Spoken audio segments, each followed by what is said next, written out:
Hello, everybody. My name is Laura Alameri, and in this short video, I would like to share with you the 3 secrets, as I call them, for being successful in real estate investing.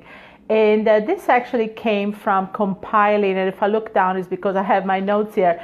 This comes from compiling information that I got from working with a lot of real estate investors over the years and women that have been successful in this business also as real estate agents, and see what has done, what has provoked them to be successful, and share with you some of these tips and strategy. Okay, the first one, the first secret, is like we want to call it, it has honestly nothing to do with skills or knowing about real estate. It has all to do with confidence. So confidence is number 1. Okay, so your question might be, says, if I don't have confidence, how do I get there? Well, the first thing is you need to establish a practice, a routine. This is a work in progress. This is not that you just get the confidence overnight. You're going to get more confidence over the years as you get better in the business. So, but in the beginning, you need to have definitely a shift in mindset. So whatever you do is to get yourself set up every day to have a very productive day. You probably heard the expression, if you win the morning, you win the day, right? And there is a book that I really like. Is actually called Miracle Morning with Hal Elrod, and it's about establishing these morning routines. And it goes into doing 6 things every morning. It says if you do 10 minutes of each every morning for 1 hour, your day will totally change. And but even if you in mornings say you really don't have much time, maybe you woke up late or something's going on, even if you do each thing 1 minute, okay? And what are these things? Well, you know, it's about meditating or prayer, journaling, visualizations, affirmations, some type of exercise and reading. But if you do even for 1 minute each, it's going to shift your total day. So even if you do 6 minutes. So start establishing this routine. And I want to tell you one thing. One of my business coaches told me that 80% of success in any business is about mindset. Only 20% is skills. So you really need to devote a good time and effort to this every single day. It's a work in progress. Being an entrepreneur is never a straight path from A to Z, right? It's just going to be ups and downs. You feel sometimes you're going back and backwards. But to have this focus, this working on this confidence is what is going to get you through the rough time.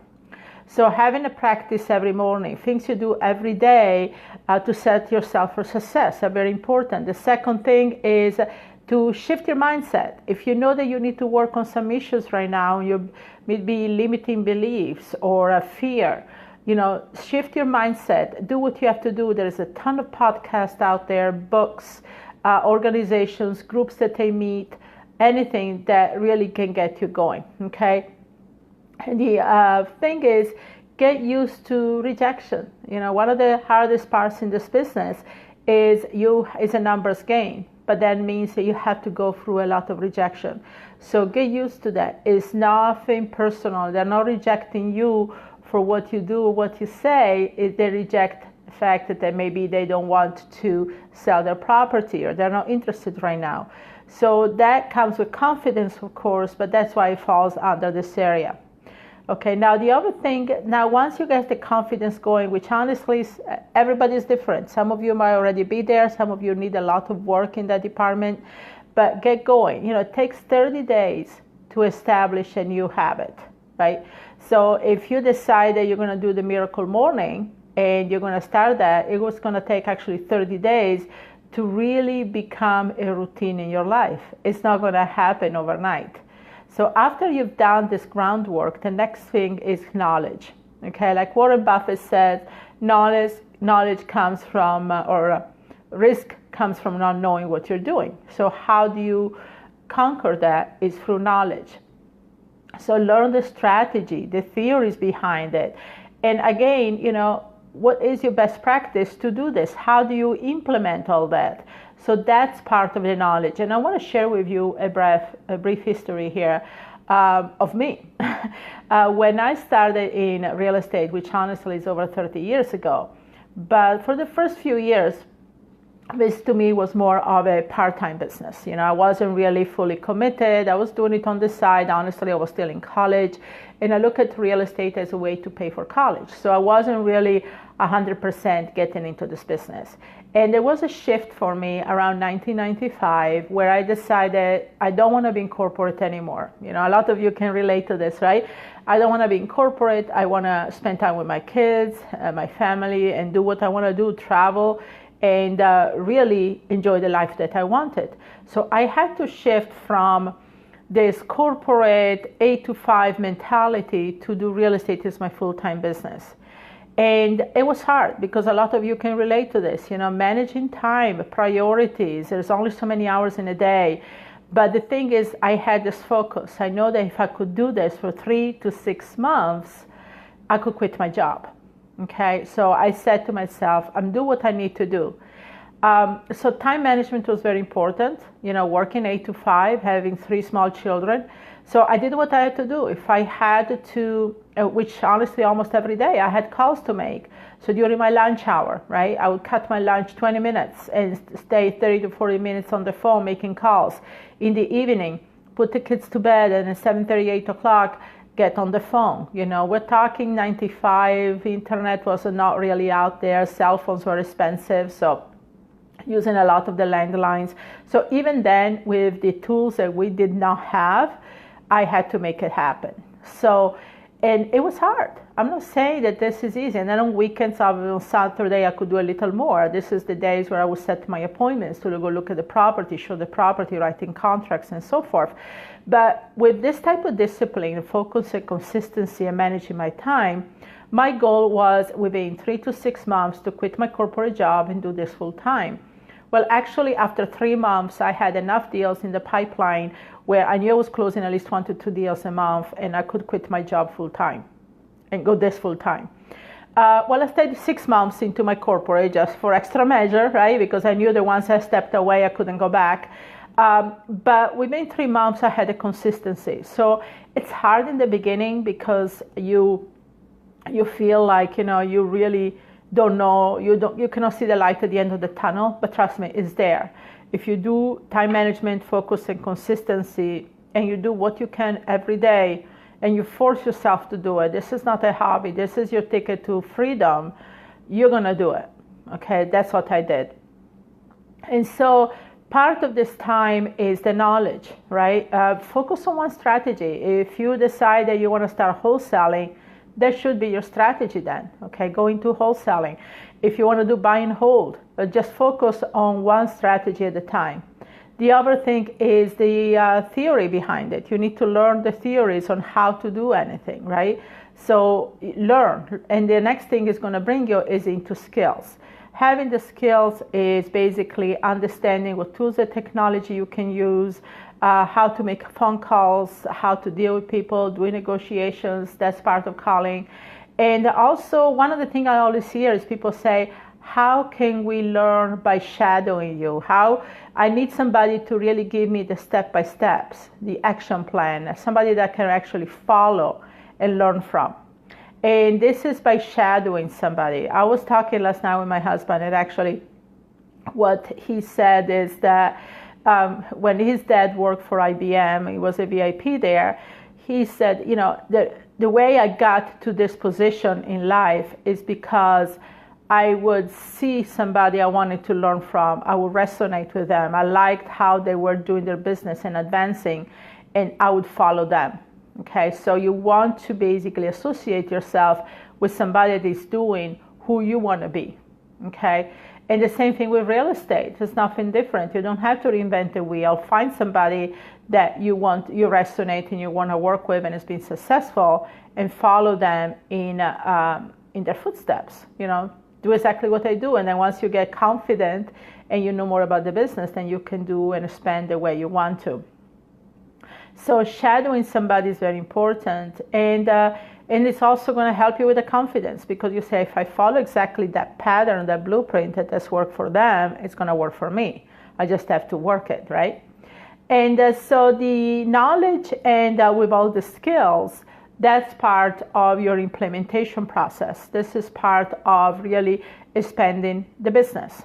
So we touched into the 3 secrets now, right? Or the 3 major tips, which is confidence, knowledge, and skills. Now, how can we put these together to really make them, useful for an action plan, to really get out there and going? So remember, the first thing I said is that it takes 30 days to form a new habit. So give yourself time. Everybody's different here. Everybody's at a different point in their life, So if it takes 30 days for you to get used to get up earlier in the morning so you can perform the miracle morning and start seeing small changes throughout your day because of the new implementation, then do that, okay? So don't worry about real estate too much. It goes back, one of my favorite quotes is by Abraham Lincoln that says, if I had 6 hours to chop down the tree, I would spend the first 4 sharpening the axe. And that's what you're doing right now. You're really sharpening your axe, right? So you sharpen your axe by really setting yourself up on a mindset level. So spend time in really raising your attitude, your mindset about this, okay? Like it might take you, some of you might already be there, some of you might take a week, some take 30 days. But where you want it to be that's the basis. Remember, 80% is mindset, only 20% is skills. So once you're ready mentally, psychologically, then your next step is obviously to learn the information, get your knowledge that you need for the strategy. And remember to put in here your time management and your focus. Okay, how am I going to manage my time? Based on what you have. Some of you have all day, doing this full time. Some of you have to carve time out of working another job, but that's okay. What's your prize at the end? We're going to do some more live podcast about actually setting up goals and milestones and time management, because these are very, very important. And I know there is a lot of need in these departments. But so now you start setting up a time management, you start doing something every day because consistency is going to be productive. And then you're going to acquire special skills. Maybe you can start using some tools that can help you more. Maybe you can get more confidence and more knowledgeable. If your pet peeve is calling people on the phone, then obviously you want to learn more how to call and be comfortable on the phone. So that's part of your skill set. But this is something that you have to write down. This is a timeline that you need to do. This is actually going towards a goal, because let's take this as an example. If your goal is to make 6 figures in a year, okay, by next year, and 6 figures being over 100,000, and you say, okay, wholesaling is going to be your strategy for now, that means that you need to close at least 1 deal a month. Okay, 1 deal a month is 10 to 15,000. So if you do 1 deal a month, that's over 6 figures a year. So how are you going to close the deal? How many calls do you have to make? How many leads do you have to do to get to? There are rule of thumbs there that can help you in this business. And this is something that we will discuss in the future about these rule of thumbs. How many leads do I need to contact in order for me to do a deal, right?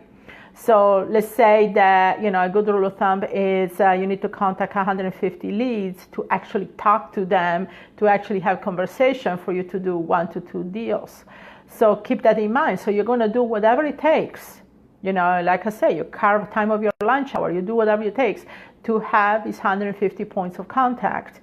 And then you say, okay, I can do this. Now I built a system, I close a few deals, I can afford to expand. Maybe now you can hire VAs, you can hire people to help you do calls, and now you can do 4 or 5 deals a month. It's just a matter of escalating the process. But the thing is, you have to do in the beginning, you have to know what it takes, you have to be consistent, you have to really, really want this. And if you do all this the way I suggested here, by understanding the 3 major components, to give yourself first time for confidence before you go into knowledge and skills, you will be successful as a real estate investor. So hopefully that helped you. I will post our live events and about different skills. Please check our website at realestateinvestingwomen.com. Again, that's realestateinvestingwomen.com, where we have a lot of articles and webinars, and we also host live events with the women. We offer luncheons, and we're coming up with retreats for women that want to become successful in real estate. Thanks again, and I will see you soon.